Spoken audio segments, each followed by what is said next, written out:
Chapter 119 The Way to Enjoy a Dungeon. Translator's Corner, another tale of the clown too. Let's skip this. Okay, Gobta has returned. Milim seems to have beat some sense into him, judging by his broken state. Did he become stronger? I don't know. It does look painful though. Hehehe, I finished. I cleared it. Gobta kept repeating this line, with a big nod. Yes, great job. I didn't think you could clear hell mode. Milim praised him. If Milim praised him, he must have truly accomplished something. When I asked him about it later, her training regiment was constant combat, constantly fighting devils of equal fighting strength or higher. As Milim-sama said, you have already reached the pinnacle of your power and will not be able to draw any more magical energy. But that changes when you fuse with Ranga. So the only problem remaining is being used to controlling that power. Let Ranga increase the power output. You focus on polishing your feel for it. Since then, I've constantly worked to improve my battle sense, he said with a smile. Having acquired the extra skill Wiseman, his processing speed has increased. He has really become quite something. Now that Milim has come to play, I think it's time to take out the item I had prepared. Veldora, Ramirez, and Milim, these three are looking with great interest at the item in my hand. We are in Veldora's room, in the lowest floor of the dungeon.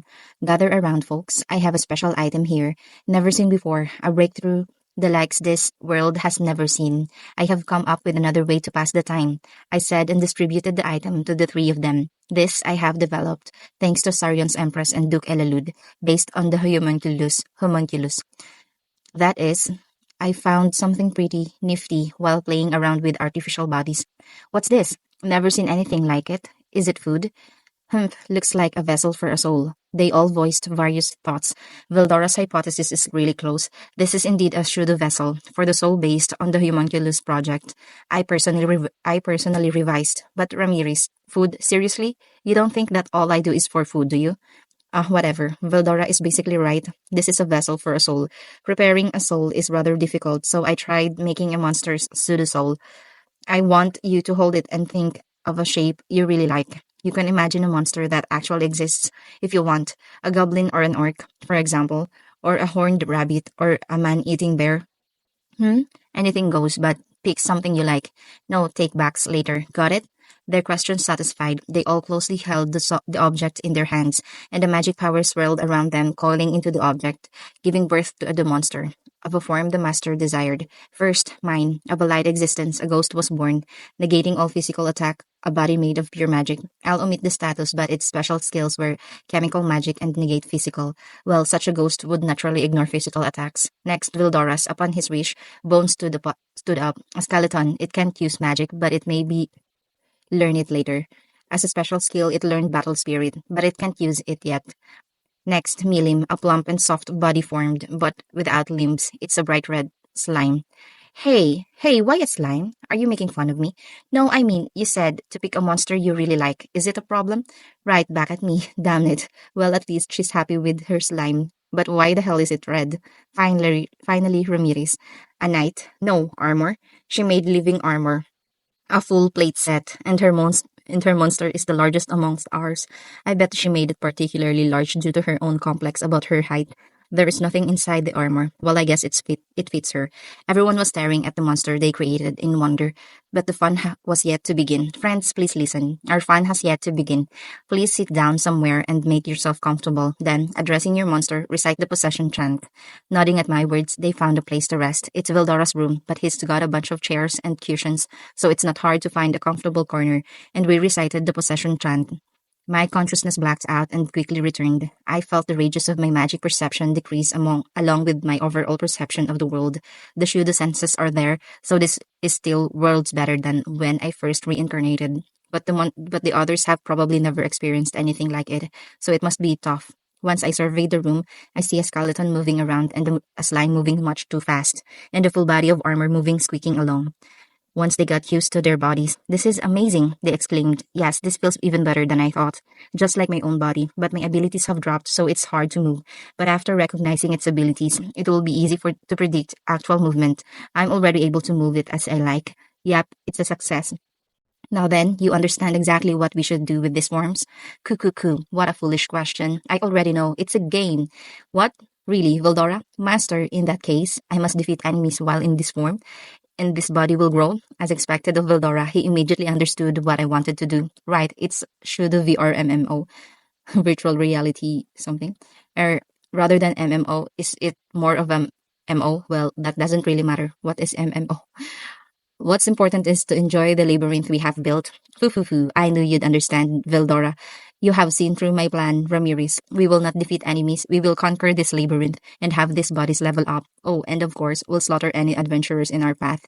Ooh, I see. Yes, now I see the light in the end of the tunnel. Our faint hope for fun. For revival, we put on Ramirez bracelets, and not those that break after a single use. And now then, we need equipment. If you can move around now, let's go see Kurobe for some equipment. Ah, I see. I am no skin and all bone. Foo, what a fool. I am the high-speed ultra slime. I have no need for any equipment. Hey, listen. As a piece of armor, what else do I need? Who knows? He'll figure something out. Well, let's go. Milim, if you don't need anything, please watch the house for me. Don't be stupid. Even I need to pick out something nice.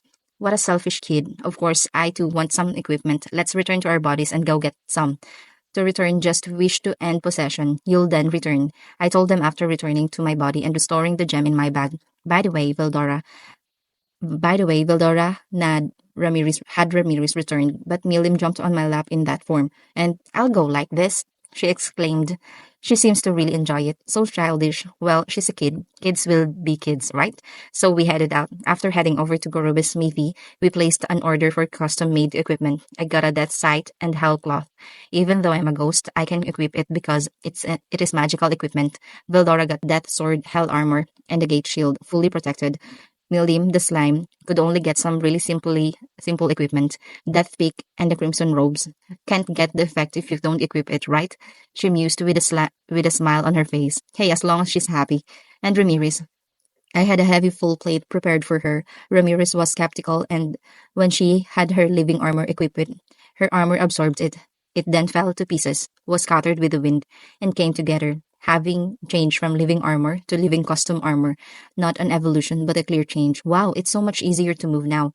As Ramirez said, her armor now moved as if someone had oiled it, really smooth motions. Seems like the armor had an effect on her mobility. Never would have expected that to happen.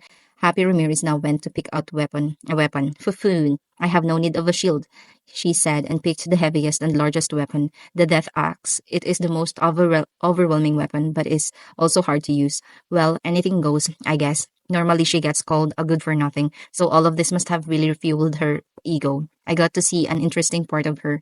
Thus, I, having shed physical form, specialize in magic. My class is a wizard. Maybe I'll learn some restoration magic later on. Vildora can do anything.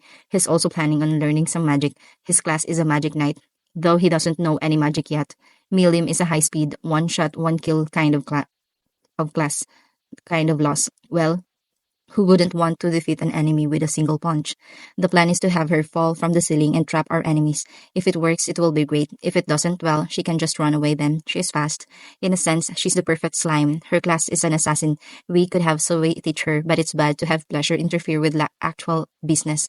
Ramirez is all about that strength. She may actually be pretty sturdy and reliable. Her class is a berserker. Not that she's mad, but that her swings are dangerous. Once she and Vildora get the hang of their classes, they'll make great tankers. Now then, our shiny new gear is ready and equipped. Our equipment is ranked unique, but since we had to make it so that our type of monsters could wear it, its effects are not that high. For beginners, though, it is extremely good equipment. Well, even if someone tries to steal it, we've cursed the equipment so it won't work. Thus, our preparations are in order. For us who do not hunger, we had no need to prepare any provisions. And our spirits high, we headed to the dungeon to fill it with adventurer's blood. adventurer's blood. By the way, as for my body that I left, I planted a piece of my consciousness into it so I can react. Since we can play around all the time, my body is in my Tempest office for emergencies, so I missed nothing. Having thus quickly returned to the labyrinth, we are ready for departure. Our adventure has only begun. Thus, we enjoyed ourselves a little. Though we had some failures, our game proceeded smoothly along. Of course, the rest of the world did not stay still. I did collect information while having fun, and heard of something I could never have imagined. Even we demon lords are not gods. What we do not know, we cannot predict. Happiness always comes to an abrupt stop. Like a midsummer night's dream, we awaken, and upon hearing this news, these days of pure bliss came to an end. End of founding the demon capital arc. Some translators notes, Milim, you're too damn cute. Okay, let's skip that.